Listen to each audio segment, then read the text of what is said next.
automobile. Poor gal do quite the same.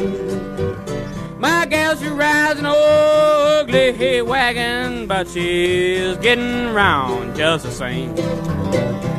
I'll be there in the morning if I live.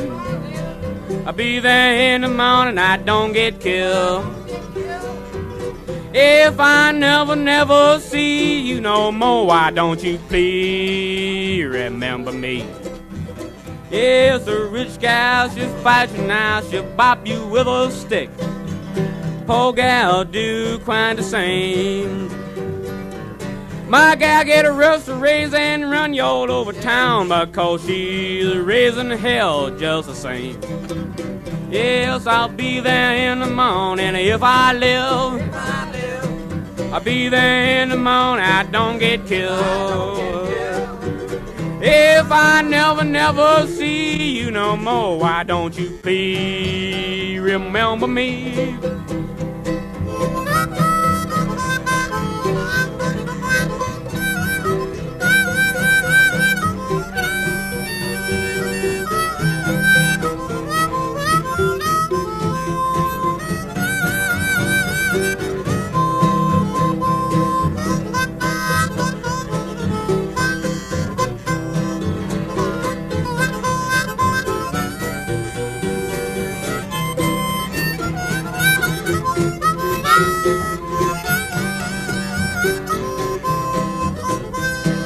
Rich gal should drink that good old whiskey.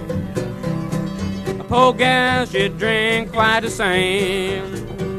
But my gal, she drinks that nasty old Thunderbird wine, and she gets twisted just the same. Be there in the morning if I live. I'll be there in the morning, I don't get killed. If I never see you again, why don't you please remember me? A rich gal, she'll kiss you now, she'll kiss you oh so sweet. My gal should do quite the same. My gal should jump on you, she'll snaggle on your lips, and she will loving you just the same. Yes, I'll be there in the morning if I live. I'll be there in the morning, I don't get killed. If I never see you no more, why don't you please remember me? Chapter 7, Working with Others. Practical experience shows that nothing will so much ensure immunity from drinking as intensive work with other alcoholics. It works when other activities fail. This is our 12th suggestion. Carry this message to other alcoholics. You can help when no one else can. You can secure their confidence when others fail. Remember, they are very ill. Life will take on new meaning. To watch people recover, to see them help others, to watch loneliness vanish, to see a fellowship grow up about you, to have a host of friends, this is an experience you must not miss. We know you will not want to miss it. Frequent contact with newcomers and with each other is the bright spot of our lives. Perhaps you are not acquainted with any drinkers who want to recover. You can easily find some by asking a few doctors, ministers, priests, or hospitals. They will be only too glad to assist you. Don't start out as an evangelist or reformer. Unfortunately, a lot of prejudice exists. You will be handicapped if you arouse it. Ministers and doctors are competent, and you can learn much from them if you wish, but it happens that because of your own drinking experience, you can be uniquely useful to other alcoholics. So cooperate, never criticize. To be helpful is our only aim. When you discover a prospect for Alcoholics Anonymous, find out all you can about him. If he does not want to stop drinking, don't waste time trying to persuade him. You may spoil a later opportunity. This advice is given for his family also. They should be patient, realizing they are dealing with a sick person. If there is any indication that he wants to stop, have a good talk with the person most interested in him, usually his wife. Get an idea of his behavior, his problems, his background, the seriousness of his condition, and his religious leanings. You need this information to put yourself in his place, to see how you would like him to approach you if the tables were turned. Sometimes it is wise to wait till he goes on a binge. The family may object to this, but unless he is in a dangerous physical condition, it is better to risk it. Don't deal with him when he is very drunk, unless he is ugly and the family needs your help. Wait for the end of the spree, or at least for a lucid interval. Then let his family or a friend ask him if he wants to quit for good, and if he would go to any extreme to do so. If he says yes, then his attention should be drawn to you as a person who has recovered. You should be described to him as one of the fellowship who, as part of their own recovery, try to help others, and who will be glad to talk to him if he cares to see you. If he does not want to see you, never force yourself upon him. Neither should the family hysterically plead with him to do anything, nor should they tell him much about you. They should wait for the end of his next drinking bout. You might place this book where he can see it in the interval. Here, no specific rule can be given. The family must decide these things, but urge them not to be over-anxious, for that might spoil matters. Usually, the family should not try to tell your story. When possible, avoid meeting a man through his family. Approach to a doctor or an institution is a better bet. If your man needs hospitalization, he should have it, but not forcibly unless he is violent.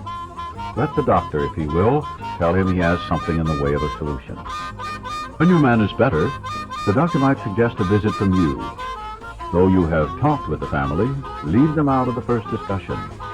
Under these conditions, your prospect will see he is under no pressure. He will feel he can deal with you without being nagged by his family. Call on him while he is still jittery. He may be more receptive when depressed. See your man alone, if possible. At first, engage in general conversation. After a while, turn the talk to some phase of drinking. Tell him enough about your drinking habits, symptoms, and experiences to encourage him to speak of himself. If he wishes to talk, let him do so. You will thus get a better idea of how you ought to proceed. If he is not communicative, give him a sketch of your drinking career up to the time you quit, but say nothing for the moment of how that was accomplished. If he is in a serious mood, dwell on the troubles liquor has caused you, being careful not to moralize or lecture. If his mood is light, tell him humorous stories of your escapades. Get him to tell some of his. When he sees you know all about the drinking game, commence to describe yourself as an alcoholic. Tell him how baffled you were and how you finally learned that you were sick. Give him an account of the struggles you made to stop. Show him the mental twist which leads to the first drink of a spree. We suggest you do this as we have done it in the chapter on alcoholism. If he is alcoholic, he will understand you at once. He will match your mental inconsistencies with some of his own. If you are satisfied that he is a real alcoholic, begin to dwell on the hopeless feature of the malady. Show him from your own experience how the queer mental condition surrounding that first drink prevents normal functioning of the willpower. Don't, at this stage, refer to this book, unless he has seen it and wishes to discuss it.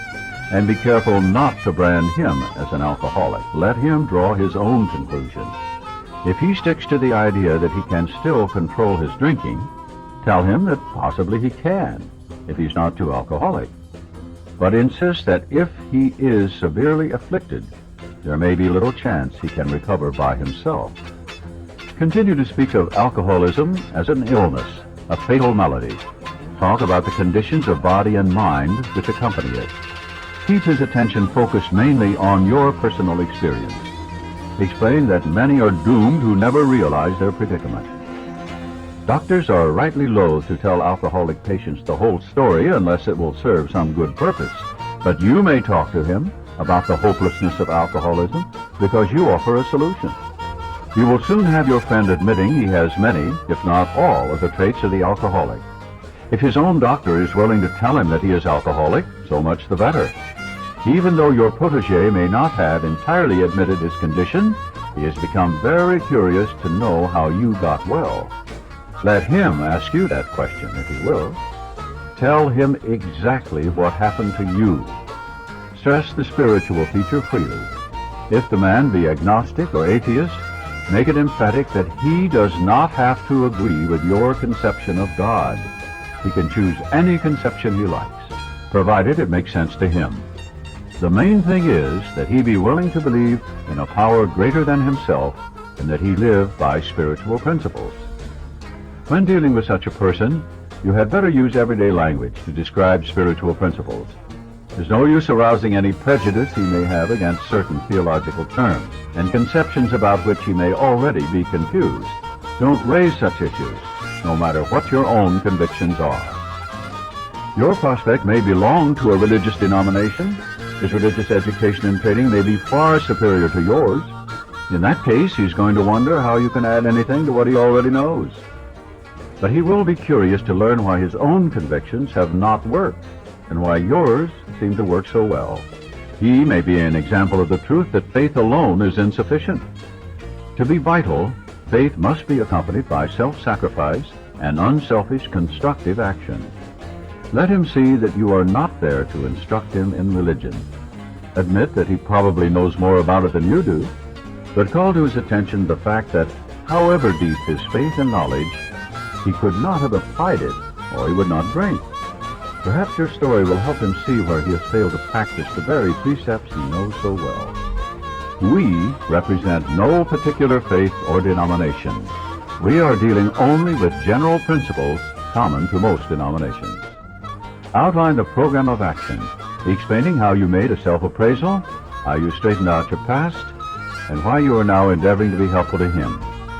It is important for him to realize that your attempt to pass this on to him plays a vital part in your own recovery.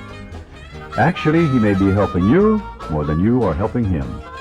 Make it plain he is under no obligation to you, that you hope only that he will try to help other alcoholics when he escapes his own difficulties. Suggest how important it is that he place the welfare of other people ahead of his own. Make it clear that he is not under pressure, and he needn't see you again if he doesn't want to. You should not be offended if he wants to call it off, for he has helped you more than you have helped him. If your talk has been sane, quiet, and full of human understanding, you have perhaps made a friend. Maybe you have disturbed him about the question of alcoholism. This is all to the good. The more hopeless he feels, the better. He will be more likely to follow your suggestions. Your candidate may give reasons why he need not follow all the program. He may rebel at the thought of a drastic house cleaning, which requires discussion with other people. Do not contradict such views.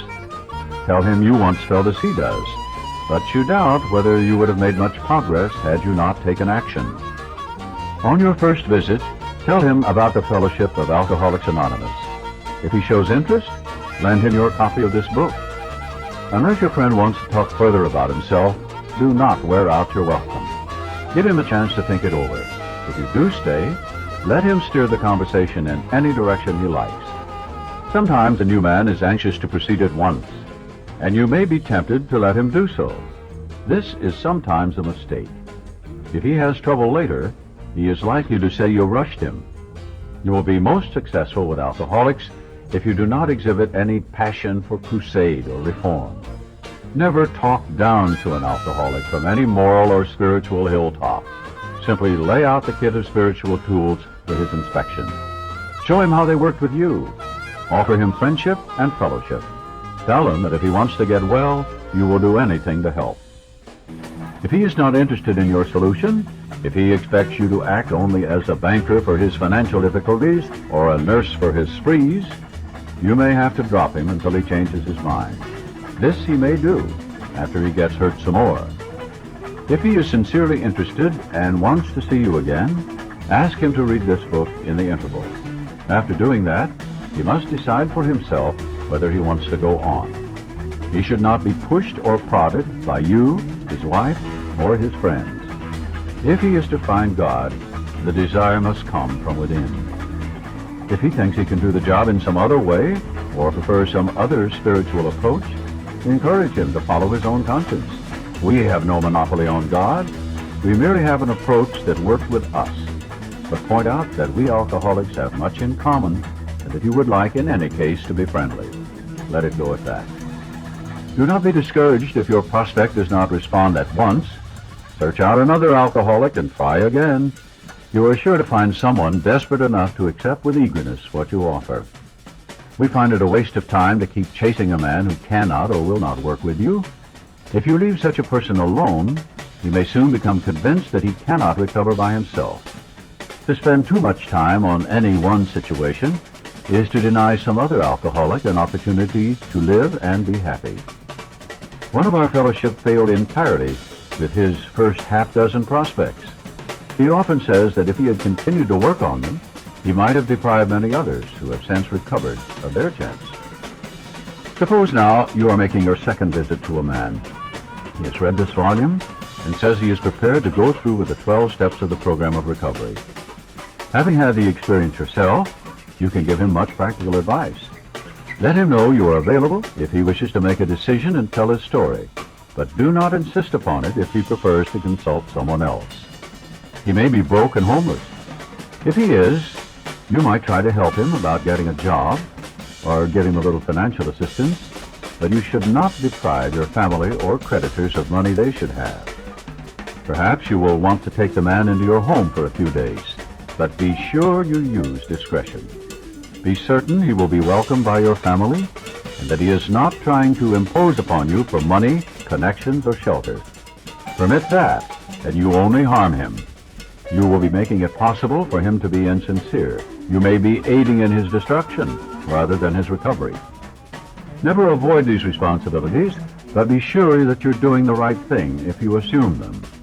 Helping others is the foundation stone of your recovery. A kindly act once in a while isn't enough. You have to act the Good Samaritan every day if need be. It may mean the loss of many nights' sleep, great interference with your pleasures, interruptions to your business. It may mean sharing your money and your home, counseling frantic wives and relatives, innumerable trips to police courts, sanitariums, hospitals, jails, and asylums. Your telephone may jangle at any time of the day or night. Your wife may sometimes say she is neglected. A drunk may smash the furniture in your home or burn a mattress. You may have to fight with him if he's violent. Sometimes you will have to call a doctor and administer sedatives under his direction. Another time you may have to send for the police or an ambulance. Occasionally, you will have to meet such conditions. We seldom allow an alcoholic to live in our homes for long at a time. It is not good for him, and it sometimes creates serious complications in the family. Though an alcoholic does not respond, there is no reason why you should neglect his family. You should continue to be friendly to them. The family should be offered your way of life. Should they accept and practice spiritual principles, there is a much better chance that the head of the family will recover. And even though he continues to drink, the family will find life more bearable. For the type of alcoholic who is able and willing to get well, little charity in the ordinary sense of the word is needed or wanted. The men who cry for money and shelter before conquering alcohol are on the wrong track. Yet we do go to great extremes to provide each other with these very things when such action is warranted. This may seem inconsistent, but we think it is not. It is not the matter of giving that is in question, but when and how to give. That often makes the difference between failure and success. The minute we put our work on a service plane, the alcoholic commences to rely upon our assistance rather than upon God. He clamors for this or that, claiming he cannot master alcohol until his material needs are cared for. Nonsense. Some of us have taken very hard knocks to learn this truth. Job or no job, wife or no wife, we simply do not stop drinking so long as we place dependence upon other people ahead of dependence on God. Burn the idea into the consciousness of every man that he can get well regardless of anyone. The only condition is that he trust in God and clean house. Now the domestic problem. There may be divorce, separation, or just strained relations. When your prospect has made such reparation as he can to his family and has thoroughly explained to them the new principles by which he is living, he should proceed to put those principles into action at home. That is, if he's lucky enough to have a home. Though his family be at fault in many respects, he should not be concerned about that. He should concentrate on his own spiritual demonstration. Argument and fault finding are to be avoided like the plague. In many homes, this is a difficult thing to do, but it must be done if any results are to be expected. If persisted in for a few months, the effect on a man's family is sure to be great. The most incompatible people discover they have a basis upon which they can meet. Little by little, the family may see their own defects and admit them. These can then be discussed in an atmosphere of helpfulness and friendliness. After they have seen tangible results, the family will perhaps want to go along. These things will come to pass naturally and in good time, provided, however, the alcoholic continues to demonstrate that he can be sober, considerate, and helpful, regardless of what anyone says or does. Of course, we all fall much below this standard many times, but we must try to repair the damage immediately, lest we pay the penalty by a spree. If there be divorce or separation, there should be no undue haste for the couple to get together. The man should be sure of his recovery. The wife should fully understand his new way of life. If their old relationship is to be resumed, it must be on a better basis, since the former did not work. This means a new attitude and spirit all around. Sometimes it is to the best interest of all concerned that a couple remain apart. Obviously, no rule can be laid down. Let the alcoholic continue his program day by day. When the time for living together has come, it will be apparent to both parties. Let no alcoholic say he cannot recover unless he has his family back. This just isn't so. In some cases, the wife will never come back for one reason or another. Remind the prospect that his recovery is not dependent upon people. It is dependent upon his relationship with God. We have seen men get well whose families have not returned at all. We have seen others slip when the family came back too soon. Both you and the new man must walk day by day in the path of spiritual progress. If you persist, remarkable things will happen. When we look back, we realize that the things which came to us when we put ourselves in God's hands were better than anything we could have planned. Follow the dictates of a higher power, and you will presently live in a new and wonderful world, no matter what your present circumstances. When working with a man and his family, you should take care not to participate in their quarrels. You may spoil your chance of being helpful if you do. But urge upon a man's family that he has been a very sick person and should be treated accordingly. You should warn against arousing resentment or jealousy. You should point out that his defects of character are not going to disappear overnight. Show them that he has entered upon a period of growth. Ask them to remember, when they are impatient, the blessed fact of his sobriety. If you've been successful in solving your own domestic problems, tell the newcomer's family how that was accomplished. In this way, you can set them on the right track without becoming critical of them. The story of how you and your wife settled your difficulties is worth any amount of criticism. Assuming we are spiritually fit, we can do all sorts of things alcoholics are not supposed to do. People have said we must not go where liquor is served. We must not have it in our homes. We must shun friends who drink. We must avoid moving pictures which show drinking scenes. We must not go into bars. Our friends must hide their bottles if we go to their houses. We mustn't think or be reminded about alcohol at all. Our experience shows that this is not necessarily so. We meet these conditions every day. An alcoholic who cannot meet them still has an alcoholic mind. There is something the matter with his spiritual status. His only chance for sobriety would be someplace like the Greenland ice cap, and even there an Eskimo might turn up with a bottle of scotch and ruin everything. Ask any woman who has sent her husband to distant places on the theory he would escape the alcohol problem. In our belief, any scheme of combating alcoholism which proposes to shield a sick man from temptation is doomed to failure. If the alcoholic tries to shield himself, he may succeed for a time, but he usually winds up with a bigger explosion than ever. We have tried these methods. These attempts to do the impossible have always failed. So, our rule is not to avoid a place where there is drinking if we have a legitimate reason for being there. That includes bars, nightclubs, dances, receptions, weddings, even plain ordinary whoopee parties. To a person who has had experience with an alcoholic, this may seem like tempting providence, but it isn't. You will note that we made an important qualification. Therefore, Ask yourself on each occasion, have I any good social, business, or personal reasons for going to this place? Or am I expecting to steal a little vicarious pleasure from the atmosphere of such places? If you answer these questions satisfactorily, you need have no apprehension. Go or stay away, whichever seems best. But be sure you are on solid spiritual ground before you start, and that your motive in going is thoroughly good. Do not think of what you will get out of the occasion. Think of what you can bring to it. But if you are shaky, you'd better work with another alcoholic instead. Why sit with a long face in places where there is drinking, sighing about the good old days? If it is a happy occasion, try to increase the pleasure of those there. If a business occasion, go and attend to your business enthusiastically. If you are with a person who wants to eat in a bar, by all means go along. Let your friends know they are not to change their habits on your account. At a proper time and place, explain to all your friends why alcohol disagrees with you. If you do this thoroughly, few people will ask you to drink. While you were drinking, you were withdrawing from life little by little. Now you are getting back into the social life of this world.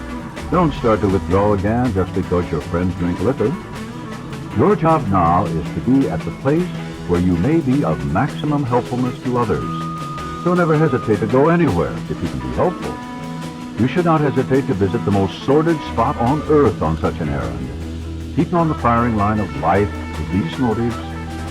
God will keep you unharmed. Many of us keep liquor in our homes. We often need it to carry green recruits through a severe hangover. Some of us still serve it to our friends, provided they are not alcoholics. But some of us think we should not serve liquor to anyone. We never argue this question.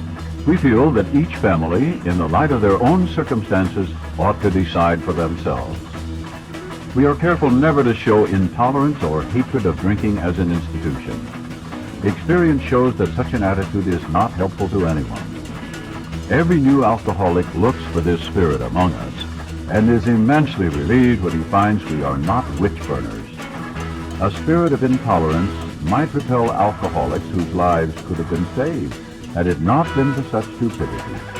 We would not even do the cause of temperate drinking any good, for not one drinker in 1,000 likes to be told anything about alcohol by one who hates it. Someday, we hope that Alcoholics Anonymous will help the public to a better realization of the gravity of the alcoholic problem. But we shall be of little use if our attitude is one of bitterness or hostility. Drinkers will not stand for it. After all, our problems were of our own making. Bottles were only a symbol. Besides, we have stopped fighting anybody or anything. We have to.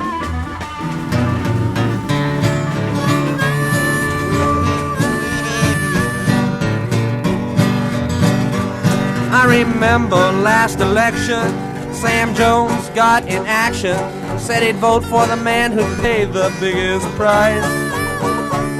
The next day at the polls, he voted with heart and soul, but instead of voting once, he voted twice. He's in the jailhouse now. He's in the jailhouse now.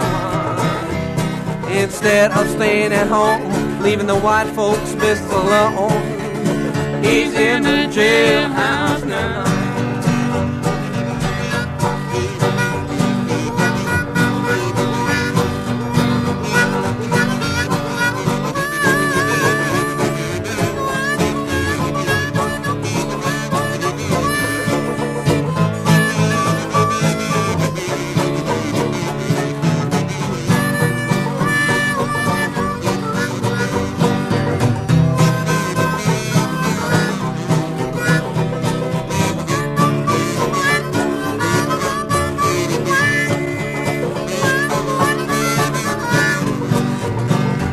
You remember Henry Crew?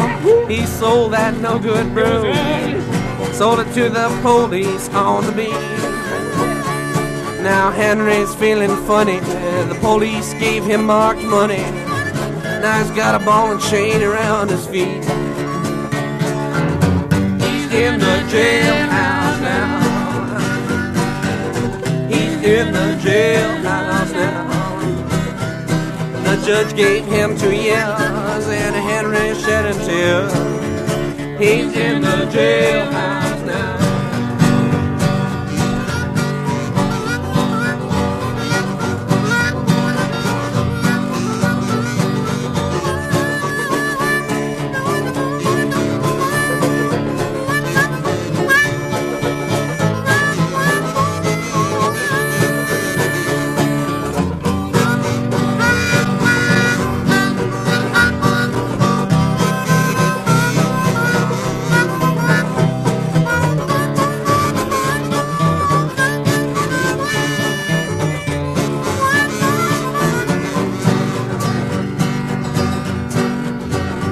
Old Tom was walking down the street.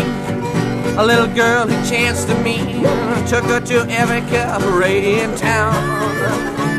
He spent his money on liquor, his troubles getting thicker, and now he's jailhouse bound. He's in the jailhouse now. He's in the jailhouse now. If he's got a political friend, the judge's sentence he will suspend. He's in the jailhouse now. Jim Johnson liked to run around, flirt with every girl in town, till one day he flirted with Benny's wife. She was ugly. It was that disgrace, and now he's graveyard bound. That's right. He's in the jailhouse now. He's in the jailhouse now.